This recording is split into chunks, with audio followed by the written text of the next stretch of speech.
Qualche giorno fa stavo guardando delle foto di una decina di anni fa e mi è successa una cosa che penso che succeda a molti, soprattutto dopo i 40, dopo i 50 anni. Mi ha dato l'impressione che il tempo sia veramente volato e ho avuto questa netta impressione che soprattutto il tempo dopo una certa età sia stato in qualche modo molto più veloce del tempo che è passato prima, cosa che ovviamente non ha nessuna logica, ma è proprio vero che la sensazione che uno ha è che il tempo acceleri, ma forse il tempo non c'entra nulla, ma siamo noi che rallentiamo, non il tempo che accelera, siamo noi che cambiamo come viviamo questo tempo.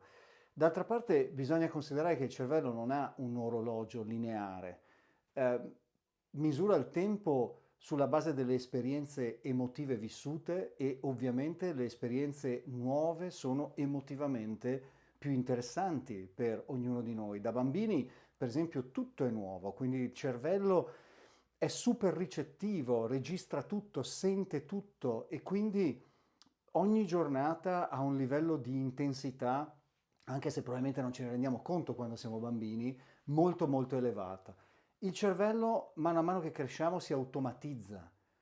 Le giornate diventano più simili l'una all'altra, si entra in una certa routine, adottiamo tutta una serie di abitudini e, per dire la verità, restringiamo anche la quantità di cose che facciamo e restringiamo anche la nostra propensione ad andare in cerca di novità. Ed è un po' come se il tempo a questo punto collassasse, cambiasse proprio la modalità in cui noi percepiamo il tempo che passa. Quindi non è l'età, non è il tempo il problema, ma è la routine, è l'automaticità il problema che ci fa vivere il nostro tempo in una maniera, diciamo, meno intensa rispetto a quello che potrebbe essere. In sostanza credo che la differenza sia proprio il tempo vissuto appieno e il tempo vissuto freneticamente, che può sembrare anche un tempo pieno, ma in realtà non lo è perché non ti stai rendendo conto di nulla, oppure il tempo invece vissuto a metà, con un livello di presenza molto scarsa, con un livello di attenzione scarsa a quello che ci succede. E quindi la relazione che noi abbiamo col tempo è filtrata dal livello di presenza che noi abbiamo nelle cose che facciamo nella giornata e ovviamente nelle settimane nel corso della nostra vita. Questo mi fa pensare che il tempo tutto sommato funziona un po' come uno specchio, cioè riflette il tuo livello di presenza. Quindi se tu sei pienamente presente è un po' come se il tempo rallentasse o si espandesse perché tu lo stai vivendo più a pieno. Se invece il tuo livello di presenza è molto basso è come se il tempo ti sfuggisse via, come no, la sabbia di una clessidra che passa super veloce attraverso le mani, tu provi ad afferrare questa sabbia ma non ci riesci perché continua a scorrerti via. Quindi credo che il livello di presenza sia quello su cui ci dovremmo concentrare. Non è tanto che dobbiamo cambiare vita.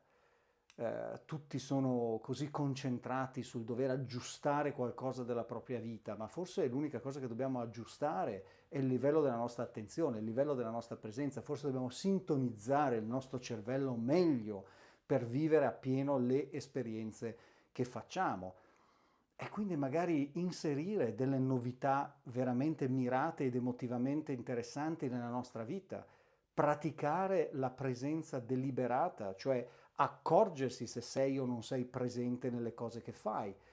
Um,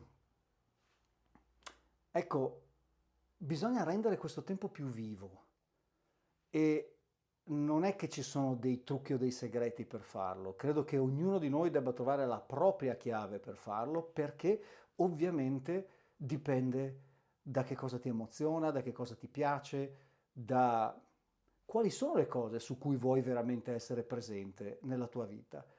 Forse una domanda interessante da farsi è quando hai fatto per l'ultima volta una cosa che non avevi mai fatto. Forse una domanda interessante da farsi è qual è la prossima cosa che posso fare che non ho mai fatto e che veramente mi appassiona? Cosa posso imparare di nuovo? o anche semplicemente come posso assorbire di più le esperienze della mia vita che razionalmente capisco che sono importanti, che sono le esperienze chiave, ma che poi quando le vivo me ne accorgo veramente troppo poco. E quindi, ecco, consideriamo il tempo come uno specchio. Più tu sei presente e più il tempo lo vivi appieno. E forse anche nell'ambito della longevità, dove tutti sembrano oggi ossessionati dal cercare di avere più tempo, forse l'unica vera soluzione è vivere meglio, vivere appieno il tempo che abbiamo.